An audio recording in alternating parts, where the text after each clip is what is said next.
The original Koi Herbal Capsule. India Cross Andrinos, taga Neville Hills, Barangay Busay. Ang akong edad karon kay 61 years old. Dali na kay ko kapuyon sa unang panahon niya. Kanang paggamit ako sa Koi, confident na kay ko sa kong gibati. Asa akong bana ako sang gipainom ana. Mura gini among vitamins antod karon na abot na nako og senior citizen. Sa una pa ko'y senior sa una, 50 pa ko'y mga 40 plus pa ko. Nahantod karon abot ako 61 akong bana mo 62 na siya.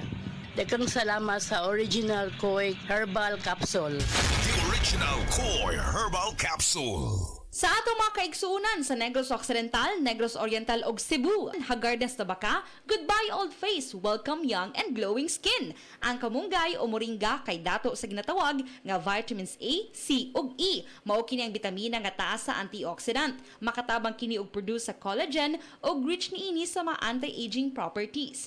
Ang Moringa Joy Capsule ang mapalit sa tanang nga butika duol sa inyuhang lugar, tag 8 pesos lang. Moringa Joy, your happy capsule, happy si baby, happy mommy, happy family sa Moringa Joy. Nakakaproblema sa paglibang? Mag-inom sa Super Fiber, the fast-acting colon cleansing product approved by the FDA Philippines. Garantisado nga epektibo. Sa 2 hangtod 8 ka oras, imo na mapagawas ang higko nga makahatag og basta utan ug makamatay nga sakit. Ang hugaw nga colon, ang una nga silent killer. Death begins in the colon. Mag-Super Fiber. Mas makita na itong mayong resulta kung ato ubanon sa pag-inom ang Life Extension Vitamin D3 kag Super Fiber. Para sa himsog kag maayong digestion, mag-inom kada adlaw sang Super Fiber. Mapalit sa mga butika. Mare, pabili nga ng sibuyas. Ipagluluto ko lang ng ulam ang kumpare mo. Saan ba nagpunta si kumpare? Ayun, nagtatayo siya barong-barong sa ilalim ng tore. Ano? Mare, mapanganib sa tore. Tama ka dyan ate, maaaring magdulot ng panganib sa buhay at perwisyo sa komunidad ang pagtayo ng bahay o anumang struktura sa ilalim ng tore o linya ng kuryente. Naku, pupunta ko muna ang kumpare mo para mapagsabihan at maitigil ang ginagawa niya. Kapag nakakita ng ganitong gawain, i-report agad sa 0917-847-6427 o 0918-847-6427. Isang paalala mula sa NGCP.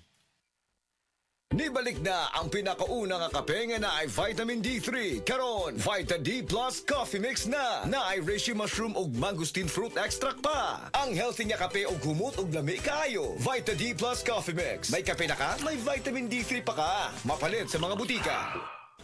Day andak, nganong masulubon man kanang naong nimo? Naluoy manggug ko ni Lolo Papa Rans. Mitukar na po ang iyang hubak ko gayoma. Mitaas pag yan ang iyang blood sugar. Lakaw dayon nga do sa butika. Pagpalit dayon og Biotrof Herbal Capsules. Sigurado kung dako kinigi katabang para mahupay ang gipamatay nga balatian sa imong lolo. Tungod kay ang Biotrof, bantugan na kaayong makaalim sa mga nagkalain-laing suliran sa panglawas. Sud na sa dugayng panahon. Papa Rans, okay na kaya kong lolo. Salamat kayo sa Biotrof Herbal Capsules. The Wonder Food Supplement. Biotrof Herbal Capsules. Mapalit sa mga butika nga naa sa inyong dapit. Oras, gihatod kaninyo sa EXL Magkabuhay. Buhay at makulay ang buhay sa EXL Magkabuhay. Oh, day, gano ka? Ang akong anak gidinggi, tabagi ko gulyat. Day, dugay na akong isindya sa kanginan nga mugamit kitang sedle ni Mituel. Kay mauni tinuon nga mutabang nato. Ang pagsalig sa mga produkto sa Sed Marketing o sa sedle ni Mituel may usa sa pagdipinsa sa atong kaugalingon. Labi na yun sa dinggi. Way lamok na makaduol nimo kung mugamit ka sa sedle ni Mituel. Sukad karon gulyat, mugamit ako sa Sed Liniment Oil ug ang akong tibuok pamilya kay dako kaayo gasto kung madenggi ka. Sed Liniment Oil, produkto sa Sed Marketing Incorporated.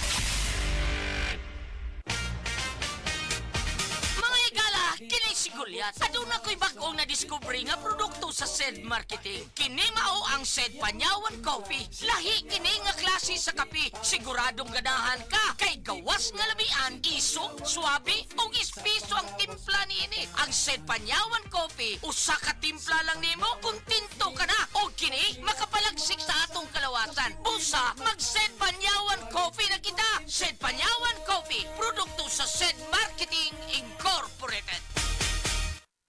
Pag ayo'y nabasagan, madaling remedyohan. Pagkatapos dikitan, Parang bago na naman.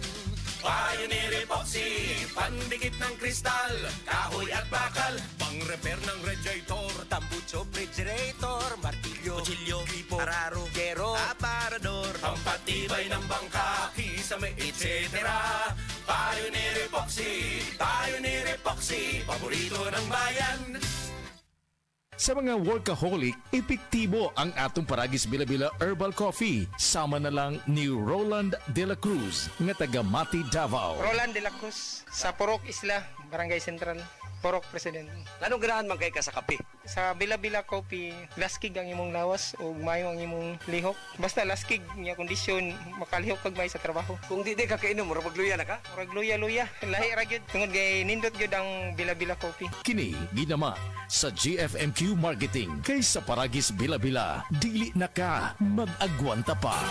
Ako si Radyoman Benji Tanghian. Kining balita hatod kanato sa Paragis Bila-Bila Herbal Capsule na ilhan isip herbal nga kapsula nga makatabang og daghang benepisyo sa kalawasan. Mao kini ang all-in-one nga herbal. Makahatag og kaayuhan sa ato ang mga selula sa lawas, makatarong sa nindot nga flow og limpyuhan ang imuhang dugo nga modagkayday sa ato ang kasing-kasing. Ug karon sa atong balita, milusad ang Philippine Institute of Volcanology and Seismology kon FIVOX og seminar kalabot sa Canlaon Volcano Risk and Hazards Communication sa Girl Scout of the Philippines Negros Oriental Building, Capitol Area sa Dakbayan sa Dumaguete, lalawigan sa Negros Oriental niadtong miaging adlaw. Ang maong seminar gitawag og FIVOX Info Press aron maghatag og dugang kahibalo sa mga sakop sa media og concerned government information officers sa gikan sa local government units, ingon man ang National Government Agency. Lakip nga tumong sa mong kalihukan, mao ang klaruhon ang paggamit sa volcano-related terms, pagpresentar sa updated volcanic hazards ug eruption scenarios, ingon man ang paghatag og guidelines sa insakto nga pagresponde sa mga katalagman nga dala sa bulkang Kanlaon. Lakip usab nga gisaysay ang ilahang nga mga plano kung unsay mahitabo sa bulkang Kanlaon atol sa piniliay. Kadtong balita hatod kanato sa Paragis Bila-Bila Herbal Capsule. Alang sa kumpleto nga kombinasyon, gamita lang ang Paragis Bila-Bila Plus Herbal Capsule. Paragis Bila-Bila Herbal Capsule na uban sa pagpangapi sa Paragis Bila-Bila Herbal Coffee ug ang pagpanghaplas sa Paragis Bila-Bila Liniment Oil. Gama sa GFMQ Marketing sa Paragis Bila-Bila, dili na ka mag-agwanta pa. Sa dugang kasayuran, tawag lang sa 0935-641-0261. Ang Paragis Bila-Bila mapalit sa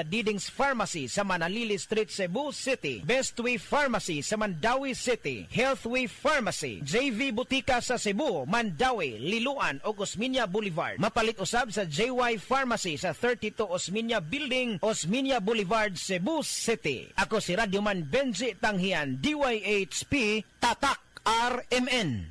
Hala, naa si Coco Martin! Di manggod si Coco, ma? Si Bebot Abellanosa manggod na? Oh, si Bebot na ang founder o tag-iya sa ACT? Oh, ma. Pasalamat kami ni Bebot kay gihatagan ni og tag 100,000 nga ACT Founder Scholarships alang sa tanang college courses sa ACT. Apil ang criminology, nursing, IT, engineering, education, HRM, tourism ug business.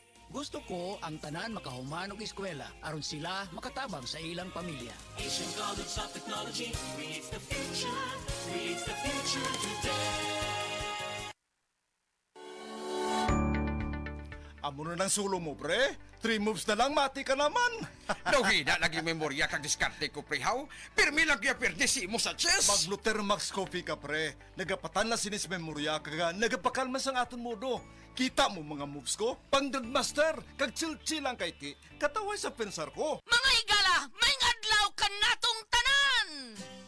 Kini si Kuya Gulyat ninyong adunay na ilhan nga lamian kaayong tabliya, ang Don Pepe Tabliya. Sa kaumot og kalami, walay mudili, sa Don Pepe nga tabliya, kini mao'y paborito. Mag Don Pepe. Don Pepe Tabliya, charap ni bay. Kung makatilaw ka, magpangita ka. Kidney Care Time! Ako si Robert, nagpuyo sa Dumaguete. Sa una, grabe ang akong kahimtang tungod sa akong dialysis. Kaso wala pa ako kasuway aning kidney care. Pwerte ra ba mahala magpa-dialysis? Pero sa nisugod na ko ani, dakong kausaban. Dili na lisod ipangihi, wala nga suka-suka. Dili na ako magluya tungod sa kidney care. Sa karon padayon ko nga nagkaayo. Nagpasalamat ko sa kidney care sa pagtabang nga mobalik ang akong maayong panglawas. Mabibili ang kidney care sa Mercury at sa mga malapit na suking butika. Mahalagang paalala, ang kidney care ay hindi gamot at hindi dapat gamitin panggamot sa anumang uri ng sakit. Ano nga ang pinakabagong iBerry Gold with 10 mg lutein? Ako si Ate Bina, hanap kayo akong pananaw. Karon nga nakainom na ko sa iBerry Gold. Arang-arang na gyud makakita na ko o maklaro na ko ang mga letra. Pwede ra ko makabasa na ko og walay eyeglass. Salamat sa iBerry Gold. Bisan tiguang na ko natabangan ko sa kong pananaw. Basta lutein, lutein, mag-iBerry Gold with 10 mg lutein. Mas barato ug mas daghan ang lutein. Available in Mercury and other leading drugstores. Mahalagang paalala, ang iBerry Gold ay hindi gamot at hindi dapat gamitin panggamot sa anumang uri ng sakit. Pagbasa sa ikasyam na kabanata ng Aklat ni Juan, pinagaling ni Jesus ang isang bulag, talata 1 hanggang 41. Sa paglalakad ni Jesus, nakita niya ang isang lalaking ipinanganak na bulag. Tinanong siya ng kanyang mga alagad, "Guro, sino po ang nagkasala at ipinanganak na bulag ang lalaking ito? Siya ba o ang kanyang mga magulang?" Sumagot si Jesus, "Ipinanganak siyang bulag hindi dahil sa nagkasala siya o ang kanyang mga magulang, kundi upang mahayag ang kapangyarihan ng Diyos sa pamamagitan niya. Kailangan gawin natin ang mga ipinapagawa na nagsugo sa akin habang maaga pa. Malapit na ang gabi at wala nang makakagawa pagsapit niyon. Habang ako'y nasa sanlibutan, ako ang ilaw ng sanlibutan." Pagkasabi nito, dumura si Jesus sa lupa at gumawa ng putik. Pagkatapos ipinahid niya ito sa mata ng bulag. Sinabi ni Jesus sa bulag, "Pumunta ka sa deposito ng tubig sa silo at maghilamos ka roon." Ang kahulugan ng salitang silo ay sinugo. Ganon nga ang ginawa ng bulag at nang magbalik siya ay nakakakita na. Nagsalita ang mga kapitbahay niya at ang mga nakakita sa kanya nung siya'y namamalimos pa. "Hindi ba yan ang pulubing bulag?" Sumagot ang ilan. "Yan nga," sabi naman ng iba. "Hindi, kamukha lang." Kaya't nagsalita pa ang dating bulag, "Ako nga po yun." "Paano ka nakakita?" tanong nila. Sumagot siya, "Ang lalaking tinatawag na Jesus ay gumawa ng putik at ipinahid yon sa aking mga mata. Pagkatapos sinabi niya sa akin, pumunta ka sa silo at maghilamos. Pumunta nga ako doon at naghilamos at nakakita na ako." "Nasaan siya?" tanong nila sa kanya. "Hindi ko alam," sagot niya. Dinala ng mga tao sa mga Pariseo ang dating bulag dahil araw ng pamamahinga ng gumawa si Jesus ng putik at nang pinagaling niya ang bulag. Tinanong din siya ng mga Pariseo kung paano siya nakakita kaya't sinabi niya sa kanila, "Pinahiran niya ako ng putik sa aking mga mata. Ako'y pinaghilamos at ngayon nakakakita na ako." Ang sabi ng ilang Pariseo, "Di maaaring mula sa Diyos ang taong yon sapagkat hindi niya ipinapangili ng araw ng pamamahinga." Ngunit sinabi naman ng iba, "Paano makakagawa ng ganitong mga himala ang isang makasalanan?" At hindi sila magkaisa. Kaya tinanong nilang muli ang dating bulag, "At ikaw, ano naman ang masasabi mo tungkol sa kanya? Dahil pinagaling niya ang iyong mga mata." "Isa siyang propeta," sagot niya. Ayaw maniwala ng mga Hudyo na siya'y talagang dating bulag kaya't ipinatawag nila ang kanyang mga magulang. "Anak nga ba ninyo ito? Talaga bang siya ipinanganak na bulag? Bakit nakakakita na siya ngayon?" tanong nila. Sumagot ang kanyang mga magulang, "Anak nga namin siya at siya ipinanganak ngang bulag. Ngunit hindi po namin alam kung bakit nakakakita na siya ngayon o kung sino ang nagpagaling sa kanya. Siya na po ang tanungin nyo. May sapat na gulang siya at nakakapagsalita na para sa kanyang sarili." Ganon nga ang sinabi ng kanyang mga magulang dahil takot sila sa mga Hudyo. Alam nilang pinagkakaisa ng mga Hudyo na itiwalag sa sinagoga ang sino mang magpahayag na si Jesus ang Kristo. Ito ang dahilan kung bakit sinabi ng kanyang mga magulang siya'y nasa tamang gulang na, siya ang tanungin nyo. Sa kanya, "Sa pangalan ng Diyos, magsabi ka ng totoo. Alam naming ang taong yon ay makasalanan." Sumagot siya, "Hindi ko po alam kung siya'y masamang tao o hindi. Isang bagay po ang alam ko. Ako'y dating bulag, subalit ngayon ay nakakakita na." "Anong ginawa niya sa'yo? Paano niya pinagaling ang inyong mga mata?" tanong nila. Sumagot siya, "Sinabi ko na po sa inyo at ayaw naman ninyo akong paniwalaan. Bakit gusto ninyong marinig muli? Nais ba ninyong maging alagad din niya?" At siya'y kanilang minura. "Ikaw ay alagad niya, ngunit kami mga alagad ni Moises. Nalalaman naming nagsalita ang Diyos kay Moises, ngunit ang taong yon, hindi namin alam kung saan siya nanggaling." Sumagot ang lalaki, "Yan nga po ang nakakapagtaka. Hindi niyo alam kung saan siya nanggaling. Gayon pa man, pinagaling niya ang aking mga mata. Alam nating hindi pinapakinggan ng Diyos ang mga makasalanan, ngunit pinapakinggan niya ang mga tunay na sumasamba sa Kanya at sumusunod sa Kanyang kalooban. Noon pa man ay walang makapagpagaling ng mata ng taong ipinanganak na bulag. Wala pong magagawa ang taong yon kung siya'y hindi mula sa Diyos." Sumagot sila, "Ipinanganak ang makasalanan at ngayon nais mo pa kaming turuan?" At siya'y kanilang itiniwalag. Nabalitaan ni Jesus na ang lalaking pinagaling niya itiniwalag ng mga Pariseo. Kaya nang matagpuan niya ito, ay kanyang tinanong, "Sumasampalataya ka ba sa anak ng tao?" Sumagot ang lalaki, "Sino po ba siya, Ginoo? Sabihin niyo po sa akin upang ako'y manalig sa kanya." "Siya'y nakita mo na. Siya ang kausap mo ngayon," wika ni Jesus. "Sumasampalataya po ako, Panginoon," ang sabi ng lalaki. At sinamba niya si Jesus. Sinabi pa ni Jesus, "Naparito ako sa mundong ito upang humatol at nang sa gayo'y makakita ang mga bulag at mabulag naman ang mga nakakakita." Narinig ito ng ilang Pariseyong naroon at sila'y kanilang tinanong, "Ibig mo bang sabihin mga bulag kami? Sumagot si Jesus, kung kayo nga'y bulag, wala sana kayong kasalanan. Ngunit dahil sinasabi niyong nakakakita kayo, ang kasalanan ay nananatili sa inyo.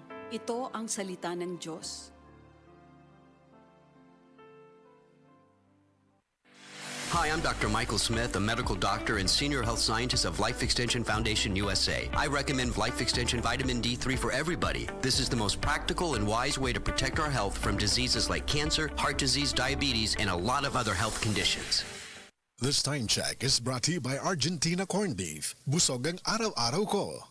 Ang respiratory diseases usa sa nagunang hinungdan sa kamatayon dinhi sa Pilipinas. Busa siguraduha nga himsog kanunay ang imong baga aron makalikay sa mga sakit sama sa lung cancer, COPD, tuberculosis ug uban pang sakit sa baga. Uban sa saktong diet, exercise ug pahuway, pag-inom og Vitalungs capsule. That portion was brought to you by Sunsilk. Use Sunsilk smooth and manageable shampoo for lugay-ready hair with long-lasting fragrance. Attention boys, bata ug teenager nga kulang sa height, dili sakto ang height tungod sa edad, ayaw kabalaka. Anian ang Moringa Joy 350 mg your happy capsule. Makapaayo sa mahina ug daot nga bukog sa tawo. Ang gulay nga pinaka the best nga source sa calcium ug plant-based protein. Ingon pa sila, you are what you eat. Maong dapat balanse ang diet sa mga batanon, go, grow, and glow ang kaunon para saktong sustansya ug dili magkubol ang pagtaas sa bata. Ang Moringa Joy capsule ang mapalit sa tanang nga butika duol sa inyuhang mga lugar, tag 8 pesos lang. That news was brought to you by ACS Manufacturing Corporation. ISO certified world-class quality. ACS. Kalami magkape, pero dapat good ang kape nimo healthy. Parehasan ning Vita D Plus Coffee Mix. Nibalik na ang imong paborito nga pinakauna nga kape nga na ay vitamin D3, reishi mushroom ug mangosteen fruit extract. Aromatic na ug lami pa. Pwede jud siya sa mga naay diabetes. Vita D Plus Coffee Mix. May kape na ka, na ay vitamin D3 pa ka. Kidney care time! Wala na ako mag-dialysis. Miundang ko. Mitumar ko, gipatumar akong asawa ining kidney care. Naayo man akong kuhan. Lawas, balik bang pagkondisyon. Kini ng kidney care agam o gigamit para sa ija kidney. Tapos, waya na hangtod ko man, duha ka tuig na kapin, waya na siya mag-dialysis. Mabibili ang Kidney Care sa Mercury at sa mga malapit na suking butika. Mahalagang paalala, ang Kidney Care ay hindi gamot at hindi dapat gamitin pang gamot sa anumang uri ng sakit.